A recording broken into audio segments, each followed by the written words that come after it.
Praise lord. మీ అందరికీ దేవుని నామమున వందనాలు. బాగున్నారా?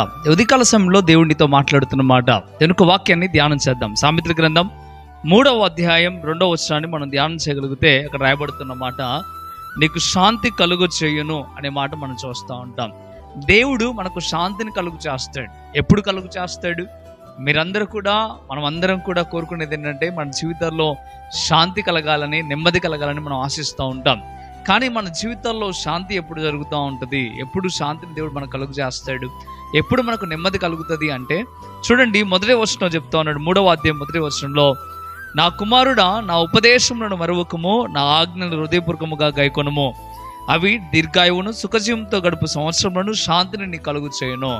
దేవుని యొక్క ఉపదేశాన్ని ఎప్పుడైతే నువ్వు హృదయపూర్వకంగా గ్రహిస్తావో, దేవుని యొక్క ఆజ్ఞలను ఎప్పుడైతే హృదయపూర్వకంగా గ్రహిస్తావో, అప్పుడు దేవుడు నీకు శాంతిని కలుగు చేస్తాడు. శాంతి కలిగి ఉండాలంటే సరిపోలే, శాంతిని పొందుకోవాలంటే ఆలోచన కలిగి ఉన్నంత మాత్రాన, ఇష్టం కలిగి ఉన్నంత మాత్రాన సరిపోలేదు. కానీ ఎప్పుడు మనకు శాంతి కలిగిద్దయ్యా అంటే దేవుని ఉపదేశాన్ని విన్నప్పుడు, అలాగే దేవుని ఆజ్ఞలను అనుసరించి నడిచినప్పుడు. ప్రేమిడి తింటారా?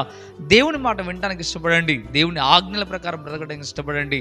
దేవుడు తప్పక నెమ్మదిని, శాంతిని మన జీవితంలో ఉంచుతాడు.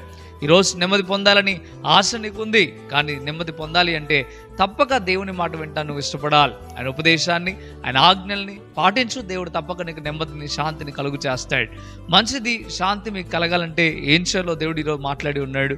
దయచేసి ఆలోచించండి, అర్థం చేసుకోనండి. ఇకనైనా ఆ రీతిగా బ్రతకడానికి ఇష్టపడండి. ఈ మాటలు, ఈ వాగ్దానం మీ చేతుల్లో నెరవేరాలని కోరుకుంటా ఉన్నాను.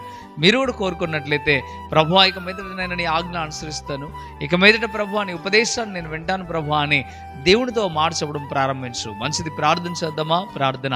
పరిశుద్ధుడా, గొప్ప దేవుడా, మీకు లెక్కలేని స్తోత్రం నైనా. ఉదయకాల సమయంలో స్పష్టంగా, తేటగా మీరు మాతో మాట్లాడారు. అందరిని బట్టి వందనాలు.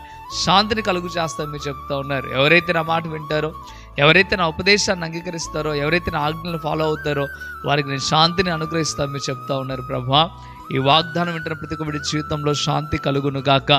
మీరు వారిని బలపరిచి స్థిరపరచమని, మేలుతో నింపమని యేసు నామములో మిక్కిలి బతిమిలాడి పెట్టుకుంటున్నాం తండ్రి. ఆమేన్, ఆమేన్. ప్రియమైన మిత్రులారా, ఈ మాటల ద్వారా దేవుడు మిమ్మల్ని బలపరిచినట్లయితే తప్పక ఈ వాగ్దానాన్ని లైక్ చేయండి, అనేక మందికి షేర్ చేయండి. ఇంతవరకు కృపా TV India YouTube channel subscribe చేసుకోకపోతే ఇకనైనా మీరు సబ్స్క్రైబ్ చేయండి. ప్రభు మిమ్మల్ని, మీ కుటుంబాలను దీవించి ఆశీర్వదించి మేలు చేయును గాక. ఆమేన్. God bless you.